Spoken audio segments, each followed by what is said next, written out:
মধ্য আফ্রিকার একটি দেশ কঙ্গো, যা তার বিস্তীর্ণ এবং ঘন জঙ্গলের জন্য সুপরিচিত। আমাজন জঙ্গলের পর পৃথিবীর দ্বিতীয় বৃহত্তম দি কঙ্গো রেইন ফরেস্ট, যার আয়তন 20,24,000 স্কয়ার কিলোমিটার। এবং এই জঙ্গলটিও আমাজনের মতোই রহস্যময়, যা বহু শতাব্দী ধরে অনুসন্ধানকারী এবং বিজ্ঞানীদের মধ্যে কৌতূহল এবং বিস্ময় সৃষ্টি করেছে। এই জঙ্গল বিভিন্ন প্রাণী এবং প্রাকৃতিক আশ্চর্যের আবাসস্থল, যা এতদিন সারা বিশ্বের মানুষকে বিস্মিত করে এসেছে। কিন্তু সম্প্রতি কঙ্গো রেইন ফরেস্টে এমন কিছু আবিষ্কার করা হয়েছে যা মানুষকে শুধু বিস্মিত নয়, বরং গোটা বিশ্বকে আতঙ্কিত করেছে। কঙ্গো রেইন ফরেস্টকে গুগল ম্যাপ থেকে দেখলে অতি সাধারণ মনে হতে পারে, কিন্তু এর ভেতরটা রহস্যে ভরা, যা এখনও উন্মোচিত হয়নি। আসুন আজ আমরা কঙ্গো অন্বেষণ করতে চলেছি এবং এর গভীরতায় কী ভয়ঙ্কর রহস্য লুকিয়ে থাকতে পারে তা দেখাতে চলেছি। তাই ভিডিওটি সম্পূর্ণ দেখার অনুরোধ রইল। আর নতুন বন্ধুরা অবশ্যই পাশে থাকা সাবস্ক্রাইব লেখাটি প্রেস করে বেল আইকনের অল অপশন সিলেক্ট করুন। The whispering tree. কঙ্গোর এই হুইসপারিং গাছ, যা লার্বে কুই সুইসার্ট নামে পরিচিত, এটি একটি অসাধারণ প্রাকৃতিক বিষয় যা ঘন রেইন ফরেস্টের কেন্দ্রস্থলে অবস্থিত। 500 বছরেরও বেশি পুরনো এই প্রাচীন গাছগুলি মাবালি অঞ্চলের লোকুটু গ্রামের কাছাকাছি দণ্ডায়মান। আসলে একটি অনন্য ঘটনার কারণে এই হুইসপারিং নামটি এসেছে, যার বাংলা অর্থ ফিসফিস। এই অঞ্চলে বয়ে যাওয়া বাতাস যখন গাছগুলিকে অতিক্রম করে তখন একটি কোমল ফিসফিস শব্দ তৈরি হয়, যেন মনে হয় গাছগুলি একে অপরের সাথে কথা বলছে। স্থানীয় গ্রামবাসীরা বিশ্বাস করে যে হুইসপারিং ট্রি একটি আধ্যাত্মিক তাৎপর্য রাখে এবং এটি এমন একটি জায়গা হিসেবে সম্মানিত যেখানে তাদের পূর্বপুরুষদের কণ্ঠস্বর শোনা যায়, যা প্রাকৃতিক বিশ্বের সাথে জ্ঞান এবং সংযোগের প্রতীক। ইতিমধ্যে গাছের এই অস্বাভাবিক ধ্বনিতত্ত্ব বিজ্ঞানী এবং গবেষকদের আকৃষ্ট করেছে, যারা গাছের ছাল, পাতা এবং আশেপাশের অঞ্চল অধ্যয়ন করে শব্দের মূল কারণ খোঁজার চেষ্টা করছে। দি জিন্স ফরগটেন সিটি। জিন্স শহর, যা হারিয়ে যাওয়া শহর নামে পরিচিত, কঙ্গোর একটি রহস্যময় স্থান। এর সঠিক অবস্থান অজানা, তবে এটি বিরুঙ্গা অঞ্চলের কেন্দ্রস্থলে অবস্থিত বলে মনে করা হয়। স্থানীয় কিংবদন্তি এবং ঐতিহাসিক বিবরণ থেকে বোঝা যায় যে এটি একসময় সম্পদ এবং উন্নত প্রযুক্তিতে ভরা একটি সমৃদ্ধশালী শহর ছিল। জিঞ্জ নামটি প্রাচীন আরবি এবং সোয়াহিলি থেকে এসেছে বলে মনে করা হয়, যার অর্থ ব্ল্যাক বা কালো, যা সম্ভবত কালো চামড়ার মানুষদেরকে বোঝায়। 19 শতকের শেষ এবং 20 শতকের গোড়ার দিকে হেনরি মর্টন স্ট্যানলি এবং রিচার্ড ফ্রান্সিস বার্টনের মতো অভিযাত্রীরা এই শহরের ধন ও আধুনিক মানুষের গল্প দ্বারা অনুপ্রাণিত হয়ে অনুসন্ধান শুরু করেছিলেন। কিছু বিবরণ অনুসারে শহরটি নাকি একটি প্রাচীন সভ্যতা দ্বারা নির্মিত হয়েছিল, যখন আমাদের ইতিহাস রচনাকালও শুরু হয়নি। অনুমান অনুসারে রহস্যময় শহরটি ছিল আধুনিক বিশ্বের থেকেও অনেক এগিয়ে, যে শহরের প্রত্যেকটি ভবন একটি বিশেষ ধাতু দিয়ে তৈরি ছিল, যে ধাতুগুলি অবিনাশী। Electric stone. সাম্প্রতিক বছরগুলিতে কঙ্গোর একটি বিস্ময়কর আবিষ্কার যা বিশ্বব্যাপী মনোযোগ আকর্ষণ করেছে। বৈদ্যুতিক চার্জযুক্ত এই পাথর ম্যাঙ্গানোতে খুঁজে পাওয়া গিয়েছে। চকচকে পৃষ্ঠের গাঢ় অবসিডিয়ানের মতো এই রহস্যময় পাথরগুলি একসাথে ঘষলে স্ফুলিঙ্গ তৈরি করে, যা অনেকটা ওয়েল্ডিং মেশিনের অনুরূপ। এই ঘটনাটি প্রথম একটি ভাইরাল ভিডিওর মাধ্যমে আলোড়ন তৈরি করেছিল, যা সোশ্যাল মিডিয়াতে খুঁজে পাওয়া যায়, যেখানে দেখা যায় স্থানীয় বাসিন্দারা পাথরের উল্লেখযোগ্য বৈশিষ্ট্যগুলি প্রদর্শন করছে এবং এটি দেখে অনুমান করা যায় যে এই পাথরগুলি বৈদ্যুতিক স্পার্ক তৈরি করার অস্বাভাবিক ক্ষমতা রাখে, যা মার্ভেল কমিক্সের কাল্পনিক ধাতু ভাইব্রেনিয়ামের সাথে তুলনা করা যায়। তাদের একটি উল্লেখযোগ্য প্রদর্শনীতে দেখা যায় একটি ছোট্ট পাথর তারের মাধ্যমে একটি আলোর বাল্বের সাথে সংযুক্ত, এবং তারা বলে এই একটি মাত্র 1 গ্রাম ওজনের পাথর প্রায় 72 ঘন্টা পর্যন্ত বাল্বটিকে জ্বালিয়ে রাখতে সক্ষম। তাহলে আশ্চর্যের বিষয়, বড় পাথরগুলি আরও কত কিছু করতে পারবে, যা বর্তমান শক্তি এবং প্রচলিত শক্তির উৎসকে মুছে দিতে পারে। মাহাম্বা। আফ্রিকা মহাদেশের নীলনদের পরবর্তী দ্বিতীয় বৃহত্তম নদী কঙ্গো বা জায়ার রিভার, যার মোট দৈর্ঘ্য 4700 কিলোমিটার এবং এই নদী দেখতে যেমন আকর্ষণীয়, এর ভেতরটা ততটাই ভয়ঙ্কর। মাহাম্বা অর্থাৎ জায়েন্ট ক্রোকোডাইল এই নদীর এক প্রাচীন কিংবদন্তি প্রাণী। দৈত্যাকার এই নদীর দানব বহু শতাব্দী ধরে স্থানীয় এবং অভিযাত্রীদের আগ্রহকে আরও বাড়িয়ে তুলেছে। বৈজ্ঞানিক গবেষণা অনুসারে মাহাম্বা 50 ফুট পর্যন্ত লম্বা হতে পারে, যা একটি কুমিরের চেয়েও অনেক বড়। এরা নদীতে লুকিয়ে থাকা প্রাণী এবং নদীর উপর থেকে অতিক্রম হওয়া নৌকা যাত্রীদের জন্য ঘাতক জানোয়ার। তবে মাহাম্বার অস্তিত্ব নিয়ে কয়েক দশক ধরে আলোচনা করা হয়েছে।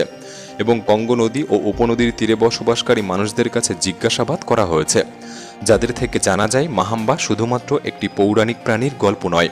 এই প্রাণী তাদের সাংস্কৃতিক ঐতিহ্যের একটি অংশ এবং তারা মনে করে প্রাকৃতিক পরিবেশে এখনও মাহাম্বার অস্তিত্ব একটি রহস্যময় অনুস্মারক। Deadly disease.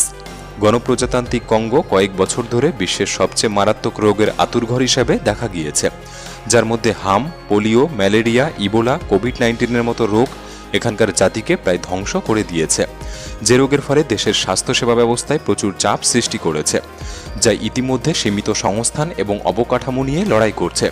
যেমন পূর্ব কঙ্গোতে 2018 থেকে 2020 সালের মধ্যে ইবোলা রোগ ছিল বিশেষ বিধ্বংসী। এটি উত্তর কিভু এবং ইটুরি প্রদেশের মতো অঞ্চলগুলিকে প্রভাবিত করেছিল, যে কারণে 2200 জনেরও বেশি মৃত্যু হয়েছে। একইভাবে কোভিড-19 মহামারী গুরুতর চ্যালেঞ্জ তৈরি করেছিল।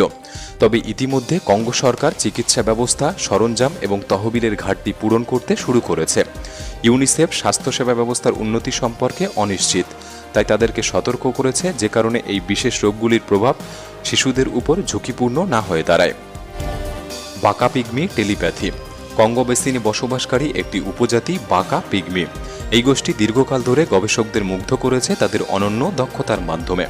তারা টেলিপ্যাথিক যোগাযোগ করতে পারে, যা বিজ্ঞানের চিন্তাভাবনায় একটি কল্পকাহিনী এবং অলৌকিক ঘটনা।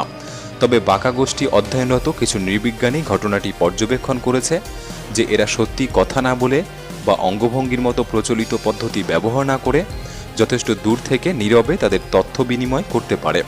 এই টেলিপ্যাথিক বিনিময় প্রধানত তারা শিকার বা জরুরি বৈঠক চলাকালীন সময় ব্যবহার করে থাকে, যখন নিস্তব্ধ থাকাটা বেশি গুরুত্বপূর্ণ। বাকা সম্প্রদায় এই ক্ষমতাকে তাদের অরণ্য আত্মার সাথে গভীর সংযোগের ফল হিসেবে দায়ী করে। তারা বিশ্বাস করে অরণ্য তাদেরকে এই উপহার দিয়েছে। গবেষকরা এই অনন্য যোগাযোগ পদ্ধতির মূল কারণ বোঝার লক্ষ্যে বছরের পর বছর বিভিন্ন গবেষণা চালিয়ে গিয়েছে, কিন্তু এখনও এই গবেষণার কোনো ফল বার করতে পারেনি। কেউ কেউ মনে করে বাকা জনগোষ্ঠীর শারীরিক গঠন যদিও মানুষের মতো, তবে এরা মানুষ নয়। আবার কেউ বলে প্রকৃতির সাথে দীর্ঘদিন থাকার কারণে তাদের এই অভিব্যক্তি প্রকাশ পেয়েছে এবং তারা অনন্য ক্ষমতার অধিকারী হয়ে উঠেছে। দি মিস্টেরিয়াস ফুটপ্রিন্ট। 2003 সালে কঙ্গো জঙ্গলের গভীরে একটি চমকপ্রদ আবিষ্কার হয় সুম্বি গ্রামের কাছে পাওয়া রহস্যময় এই পায়ের ছাপ। এই পায়ের ছাপটির দৈর্ঘ্য 3 ফুটেরও বেশি পরিমাপ করা হয়েছিল এবং অস্বাভাবিকভাবে গভীর, যা দেখে মনে হয় বিশাল বড় এবং ভারী কোনো প্রাণীর। বিজ্ঞানী এবং ক্রিপ্টোজোলজিস্টরা দ্রুত তদন্তের জন্য ওই গ্রামে পৌঁছায় এবং তারা পায়ের ছাপের বৈশিষ্ট্যগুলি বিশ্লেষণ করে জানতে পারে ছাপটি 5টি আঙুল বিশিষ্ট কোনো প্রাণীর, যে প্রাণীটি কোনো প্রাইমেট বা পরিচিত স্তন্যপায়ী প্রাণীর হতে পারে না। পরিবর্তে একটি বড় ধরনের কোনো সরীসৃপ বা ডাইনোসরের পায়ের ছাপ বলে মনে করা হয়। 2003 সালে এই ঘটনাটি ব্যাপক সাড়া ফেলেছিল এবং প্রচুর বিশ্লেষণ ও বিতর্কের জন্ম দিয়েছিল। সুতরাং এই রহস্যময় ছাপটি আজও অমীমাংসিত রয়ে গিয়েছে। দি জায়েন্ট স্নেক। 1959 সালে বেলজিয়ান কঙ্গোতে এই দৈত্যাকার সাপের একটি অসাধারণ দৃশ্য মানুষকে অবাক করে দিয়েছিল। রেমি ভ্যান লিয়ার্ডে এবং একজন বেলজিয়ান পাইলট কাটাঙ্গা প্রদেশের উপর দিয়ে উড়ে যাওয়ার সময় তিনি এবং তার পাইলট নিচের জমিতে একটি অসাধারণ প্রাণী দেখতে পান, যা কোনো সাধারণ সাপ ছিল না। রিপোর্ট অনুসারে এটি প্রায় 50 ফুট লম্বা, যা যে কোনো পরিচিত প্রজাতির আকারকে ছাড়িয়ে যাবে। দ্বিতীয় বিশ্বযুদ্ধে অংশগ্রহণকারী ভ্যান লিয়ার্ডে ওই মুহূর্তটি ক্যামেরায় বন্দি করতে সক্ষম হয়েছিল। সাপটিকে একটি বিশালাকার অজগর বলে মনে করা হয়েছিল, যে 10 ফুট উঁচুতে তার মাথা তুলে মাটিতে শায়িত ছিল। সাপের এই আচরণটি আক্রমণের ঠিক আগের মুহূর্ত বলে বিশ্বাস করা হয়েছিল। সুতরাং সাপটি হয়তো তাদের হেলিকপ্টারকে শিকার ভেবেছিল, যে মুহূর্তটি তারা ক্যামেরায় বন্দি করে। কাওয়েনা কেভ অব পেইনফুল ডেথ। কাওয়েনা নামের এই গুহাটি যন্ত্রণাদায়ক মৃত্যুর গুহা নামেও পরিচিত। এটি একটি রহস্যময় স্থান যা কঙ্গো দেশের অজানা এক অঞ্চলের গভীরে অবস্থিত। গুহাটি মানুষের কাছে পরিচিত হয়েছিল আত্তিলিও গাত্তি নামের একজন ইতালীয় অভিযাত্রীর কারণে, যিনি 1928 সালে এর গভীরতায় প্রবেশ করেছিলেন। আত্তিলিও গাত্তি, যিনি প্রথম বিশ্বযুদ্ধের সময় প্রবীণ সৈনিকদের যক্ষ্মা নিরাময়ের জন্য মিশরে এসেছিলেন, পরবর্তীতে আফ্রিকার প্রতি মুগ্ধ হয়ে অন্বেষণ শুরু করে এবং এই গুহা অন্বেষণে তার জীবন হানি ঘটে। তার লেখা বই থেকে জানা যায় তিনি কাওয়েনা গুহার ভিতরে ভয়ঙ্কর কিছু দৃশ্য আবিষ্কার করেছিলেন, যেমন মানুষের মাথার খুলি, সাপের কঙ্কাল এবং মাকড়সা ছড়িয়ে ছিটিয়েছিল, যে ভয়ঙ্কর নাট্যরূপটি একটি রহস্যে আবৃত স্থানের চিত্র তৈরি করছিল। তবে বিস্তীর্ণ এই কঙ্গো বেসিনের মধ্যে গুহাটির সঠিক অবস্থান কোথায় তা এখনও পর্যন্ত কেউ জানে না, যা রহস্যকে আরও বাড়িয়ে তোলে। কারণ কঙ্গো জঙ্গলের ঘন গভীরতা পুনরায় গুহাটিকে খুঁজে পেতে বাধা সৃষ্টি করে। যে জঙ্গলের গভীরে দিক নির্ণয় তো দূরের কথা, বারবার আপনি একই জায়গা দিয়ে ঘুরলেও পুনরায় পূর্ববর্তী জায়গায় ফিরে আসতে পারবেন না, যদি কিনা কোনো চিহ্ন না দিয়ে রাখেন। এমনই ভয়ঙ্কর এই কঙ্গো রেইন ফরেস্ট। ভিডিওটি কেমন লাগলো কমেন্টে জানাতে পারেন, ভালো লাগলে একটি লাইক করতে পারেন। তাহলে দেখা হচ্ছে পরবর্তী নতুন একটি এপিসোডে। ধন্যবাদ।